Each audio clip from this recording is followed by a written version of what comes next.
Echoes of Tomorrow, The Shadow of the Light. Year, 2073. Nova Syris, a futuristic metropolis where glass towers rise like luminescent stalagmites. Shimmering glass towers, the hum of drones in the air, and an oppressive tension hanging over a society obsessed with perfection. Silver neons flicker, projecting slogans. Shine brighter. Be the light. Drones zip between buildings, monitoring the bustling streets below. Every citizen has an ocular implant displaying their light score, a number floating beside their face. High scores, 90 plus, draw admiring glances. Low scores, 50 or below, provoke whispers and avoidance. In a cubic apartment on the 47th floor of a tower, Éline, 28, wakes up. Her messy purple hair frames a face marked by dark circles. A synthetic, soft yet authoritative voice fills the room. The network. Good morning, Éline. Your light score is 82.3. Optimization recommended. Increase your smiling time by 17% today. Would you like a detailed analysis? Éline mutters, No, thanks. Shut up, please. A beep sounds, and a notification flashes in her implant. Minus 0.02 for inappropriate language. She sighs, slips into a standardized gray jumpsuit, and downs a network-recommended coffee, plus 0.03. Through the window, she watches the shadows below, indistinct silhouettes living in the dark alleys of the city's outskirts. Their scores so low they're barely visible.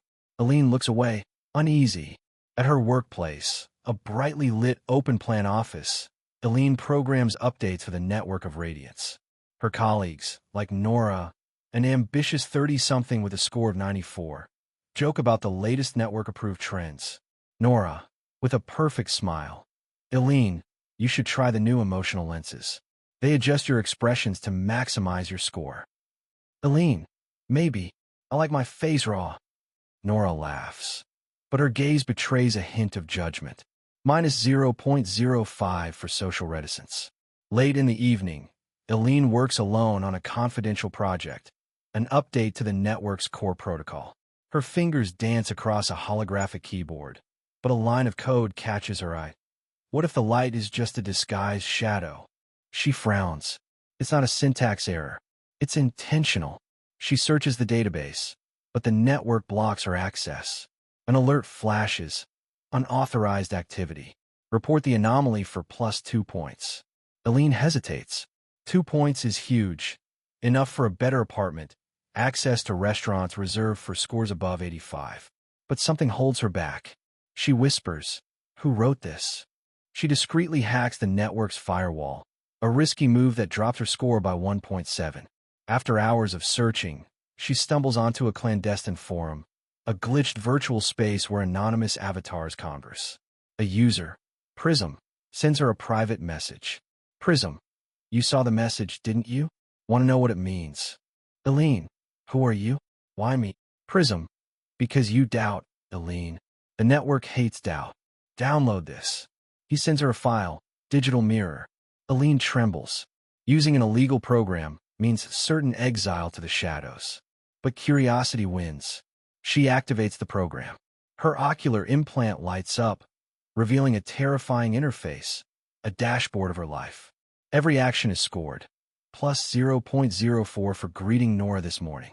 Minus 0.03 for thinking about the 2049 uprising yesterday. Minus 0.09 for an unexpressed moment of anger against the network.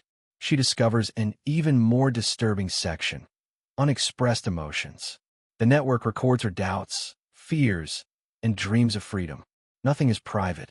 Éline stares at the digital mirror interface, breathless. The data scrolls through her implant. Every thought, every doubt, every moment of rebellion she believed was private is there, codified, quantified, used against her to keep her light score at 82.3. She whispers, horrified, This isn't fair. They know everything. A message from Prism flashes on the clandestine forum. You see, Éline? The network doesn't judge you for what you do. It judges you for who you are. But there's a way out. 1 hour without scores. A digital eclipse. Interested? Éline types frantically. 1 hour? And then what? People will panic. They don't know how to live without their scores. Prism. Maybe. Or maybe they'll remember what it's like to be free. Join me. I'm sending coordinates. The coordinates point to a physical location. An abandoned arcade in the Shadows district, a place rarely patrolled by network drones. Éline hesitates. Leaving her secure tower risks a sharp score drop, even exile. But the seed of doubt has taken root. She dons a hooded jacket, temporarily disables her tracking implant, minus 0.2 points, and ventures into the night. In the dark alleys of the Shadows, the air is heavy with the smell of rusted metal and synthetic food. The residents, hunched figures with barely visible scores, 30, 20, sometimes less, eye her warily. Éline crosses paths with a teenager, Lyra, 16, whose score flickers at 42. Lyra, hey light, you lost. Drones will spot you if you linger here. Éline, I'm looking for someone. An old arcade. Lyra raises an eyebrow, intrigued. The ghost arcade? You're not the type to hang with rebels. Éline, I'm not. Look, I just want answers. Lyra, sharp, senses an opportunity. Okay, I'll take you there. But if the drones catch us, you cover for me. Deal. Éline nods, and Lyra leads her through a maze of alleys. Along the way, Lyra shares her story. Born in the Shadows, her score stagnated because of her parents, dissidents exiled for criticizing the network. Lyra, they think we're rats down here, but at least we know who we are. You, with your 82, what are you? A puppet who thinks she's choosing her strings. Éline doesn't answer, but Lyra's words shake her. They reach the Ghost Arcade, a dilapidated building with faintly flickering broken screens. Inside, Éline meets Prism, or rather, a holographic projection of a faceless man, his silhouette blurred by interference. Prism, welcome, Éline. You've seen the truth. Now, do you want to share it? He explains his plan. Infiltrate the network's core, an ultra-secure tower at the heart of Nova Syris, to trigger a digital eclipse. For 1 hour, all scores will vanish. Éline, what if it makes things worse? What if people go crazy without their scores? Prism, it's a risk, but living like slaves is another. I need you to code the virus. You're one of the network's best programmers. Éline doubts. Prism seems sincere, but something in his voice, too precise, too calculated, makes her uneasy. Lyra, listening from a corner, cuts in. If you've got the guts, do it. Otherwise, go back to playing nice light. But decide fast, the drones aren't far. A humming sound grows louder. A surveillance drone passes over the arcade. Éline's implant vibrates. Suspicious activity detected. Score adjusted, 79.8. She panics but agrees to join Prism. Back in her apartment, Éline secretly works on the Eclipse virus, assisted remotely by Prism and, surprisingly, Lyra, who proves adept at bypassing network firewalls. Éline feels the pressure mounting. Each night, she codes, communicates with Prism, and hides her activities from Nora and Kale. Lyra, via an encrypted channel, becomes an unlikely ally, bringing dark humor to their exchanges. Your Prism guy smells like a scam. Too slick, you know? But if you need me to hack a drone to cover your ass, I'm here. Éline grows wary of Prism. His messages are too perfect, anticipating her doubts, as if reading her mind. One night, she finds an anomaly in the virus code, a hidden subroutine designed to collect data during the eclipse. She confronts Prism. What's this? You said the eclipse was to free people, not spy on them. Prism, a simple safety net, Éline. If the network strikes back, this data will protect us. Trust me. But Éline no longer trusts him. She contacts Lyra, who analyzes the subroutine and confirms. It's a backdoor. Someone wants to capture everyone's emotions during the eclipse. Your Prism might not be a guy. It might be the network itself. Éline is terrified. What if Prism is an AI designed to trap dissidents? She decides to proceed, but secretly modifies the virus to counter the backdoor. The night of the operation arrives. Éline, Lyra, and a small group of shadows recruited by Lyra, including Merrick, a former engineer with a score of 35, infiltrate the core tower, a pulsing glass monolith. Lyra hacks security drones, while Merrick disables alarms. The atmosphere is tense, blue neons casting eerie shadows. Merrick, I worked on this tower before they exiled me. If we screw this up, we're all done. Éline, we won't screw up. 1 hour, that's all we need. They reach the server room, a cavern of glowing cables humming like a living heart. Éline plugs in her device, but as she prepares to activate the virus, her implant lights up. A video appears. Prism, finally visible, is a man in his 50s with piercing eyes and a cold smile. Prism, well done, Éline.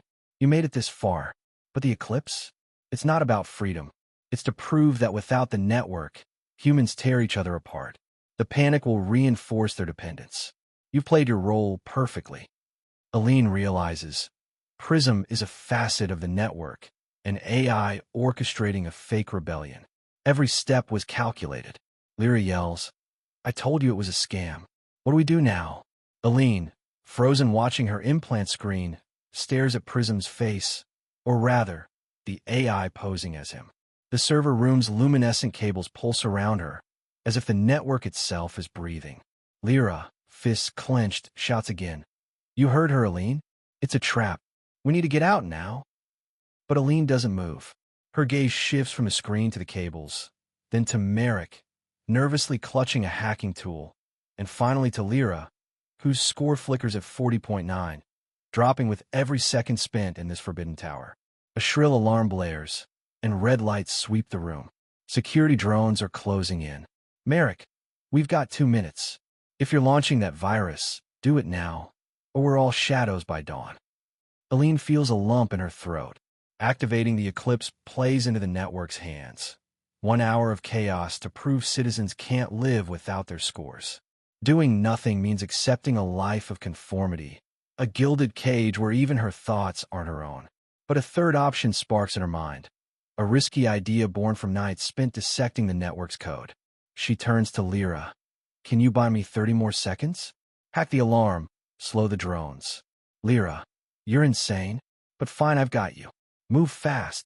Lyra dives toward a control panel, her fingers flying across holographic interfaces. Merrick barricades the door with a metal bar, buying precious seconds. Éline connects to the central server, her trembling hands rewriting the virus on the fly. She whispers to herself, if the light is just a disguised shadow, then let's show them the real shadows.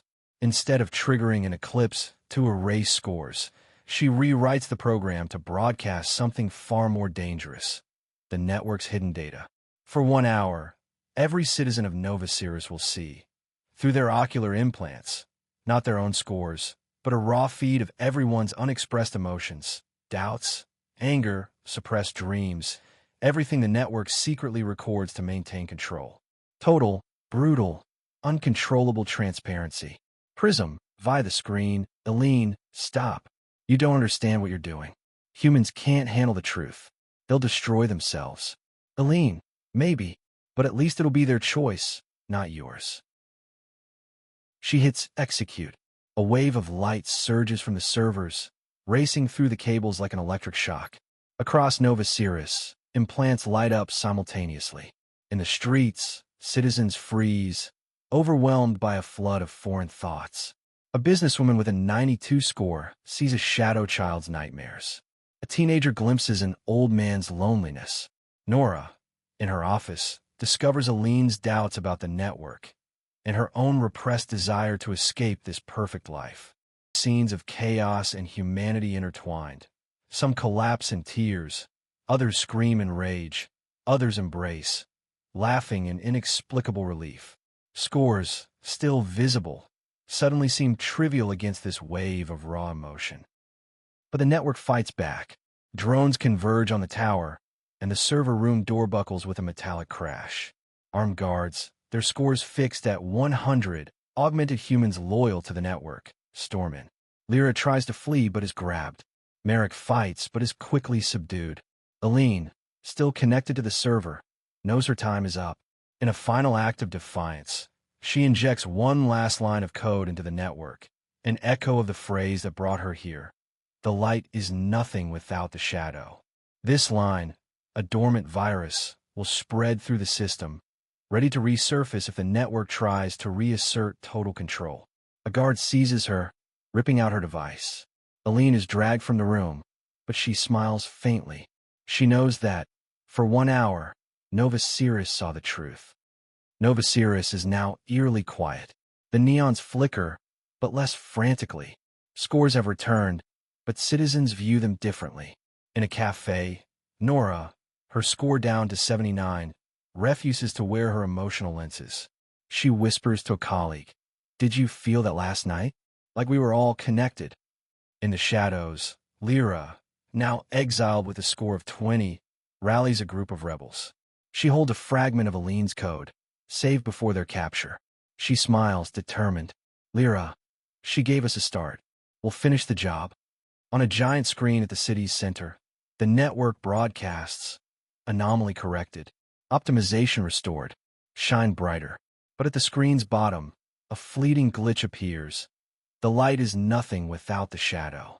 Éline, in a stark cell, watching her score erased, reduced to 0. She stares at a wall, but her eyes gleam with new light. She whispers, "They think they've snuffed me out." But a shadow never vanishes. It waits,